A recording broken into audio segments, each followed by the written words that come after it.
Overseas Pakistani committee Chakwal اور تلا گنگ کا اہم اجلاس additional deputy commissioner revenue Chakwal Muhammad Shahab Aslam کی زیر صدارت منعقد ہوا۔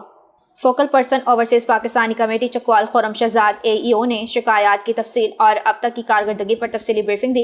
اجلاس کے دوران بیرون ملک مقیم پاکستانیوں کی جانب سے موصول ہونے والی شکایات اور درخواستوں کے ازالے کے حوالے سے متعلقہ محکموں کی جانب سے کی جانے والی پیش رفت کا تفصیلی جائزہ لیا۔ ایڈیشنل ڈپٹی کمشنر ریونیو محمد شہاب اسلم نے متعلقہ آفیسران کو ہدایت کی کہ اوورسیز پاکستانیوں کی شکایات کو ترجیحی بنیادوں پر حل کیا جائے اور اس سلسلے میں کسی قسم کی غفلت یا تاخیر برداشت نہیں کی جائے گی۔